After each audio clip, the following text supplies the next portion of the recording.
Hello, everyone, and welcome back to the next level of John's Game Room, where we'll be talking about another favorite of mine from back in the day, Super Castlevania IV. So this was the first ever Castlevania game that I had played.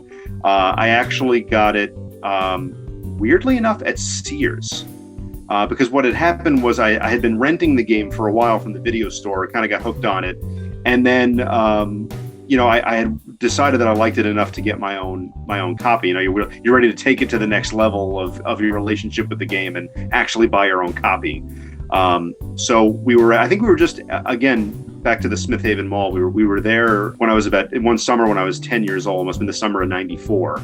The game had been out for a couple of years by then, so it wasn't brand new, but we just happened to be looking around. My dad was a big, my dad had a lot of brand loyalty to Craftsman. When he was a forklift mechanic, so we always went into Sears to look for tools.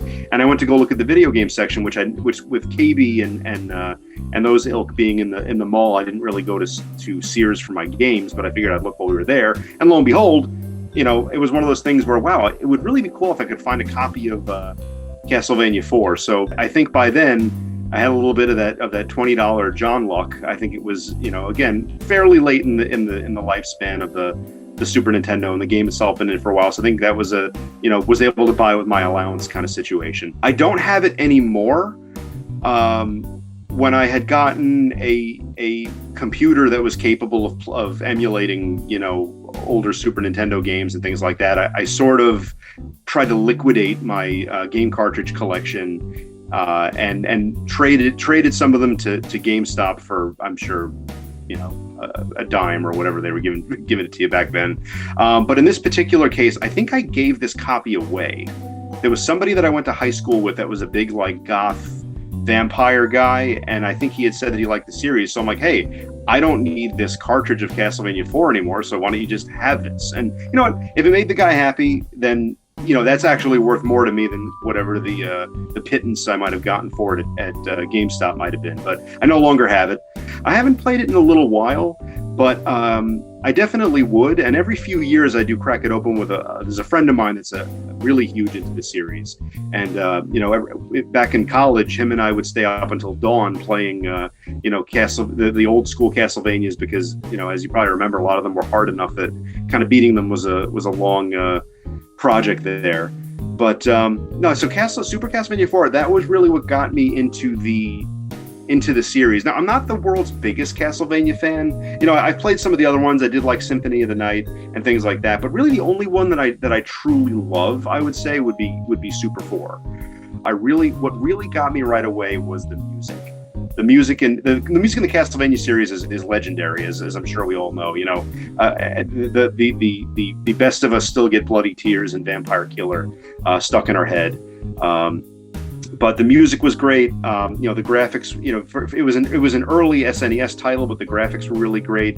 The controls were like incredibly responsive, incredibly tight, and they did something with the controls and the physics of the whip that they really didn't do very often in any other game. I think there were others where they did that, but for a while this was the only game in town with it, where rather than just strikes, you could strike with the whip, but you could also hold the button and let the whip dangle, kind of forming a shield in front of you. You could swing it around, so you could essentially, the amount of flexibility that they had with control of the whip was far beyond what you would normally expect for Super Nintendo era stuff. It was very versatile, and it used the hardware of the Super Nintendo to great effect. Mode 7 was that pseudo 3D was the shiny new toy of the Super Nintendo era, and Castlevania IV made beautiful use of it. The backgrounds. There was one stage where the layering of the backgrounds. There's in just the first stage, you're walking in front of a fence, and you can go through a door and go behind the fence, and you can see Simon, walking past, which back then, layering was a relatively new feature. So that was a big deal. There was another one that had sort of a trippy Technicolor spinny background, and my favorites, and I will put this down in history as one of my favorite video game memories of all time. I'll never forget the first time I played it. In stage 4, there's a point where you go into an otherwise empty room, and there's a ring on the wall, what you can use to swing from with your whip. So you don't know what it is. It's just a ring in the middle of the room. You attach your whip to it and you just hang, and suddenly the room starts to turn. It starts to tilt with this unsettling crunchy sound, and then the mode 7 kicks in, and the entire room turns.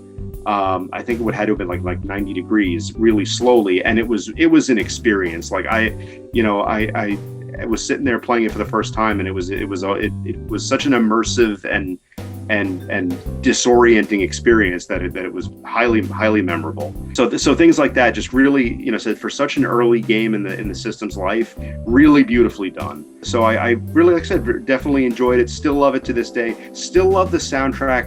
We'll still play the soundtrack on my my MP3 player. I still use an MP3 player for those things that I can't get on music streaming. But the soundtrack was great, and what I liked about it, and this could be a case of me liking something for the same reason that others might give it a pass, is when we think of Castlevania soundtracks, we always think of a lot of pipe organs and orchestral stuff and like speed guitars and things like that. But the soundtrack to Super Castlevania IV was sort of soft-spoken. It almost had like a jazzy, loungy feel to it in certain parts. I'm especially thinking of the last part of stage 3, where it's sort of a sunken city full of mermen and sea serpents and things like that. And the music is this just very chill, almost improvisational jazz piece. And I always thought that was kind of unusual, but for the kind of the dark,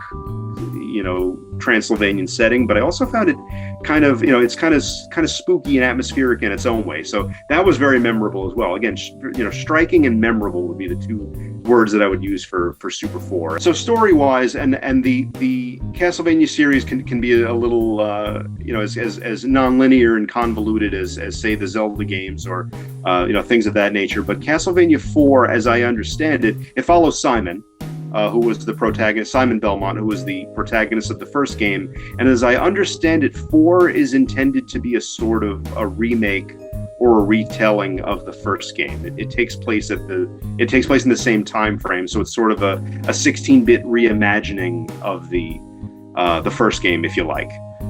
In reality, the first game and the fourth game don't really have anything in common stage-wise, and the story for the games back then was largely just kill Dracula. So that's essentially what we're trying to do again. He comes back every 1,000 years, and whoever the acting Belmont is at the time has to put him back down. So I would definitely recommend Super Castlevania 4 to anyone that's a fan of the old school games. Like I said, it has a lot of the tightness and control and more responsive gameplay that might have been missing from the NES games. So highly recommended checking out if you're into that old school style of vampire slaying. And so that about does it for this installment of John's Game Room, and hope to see you in the next level. If you like what you saw, like and subscribe, and keep your stakes handy. See you next time.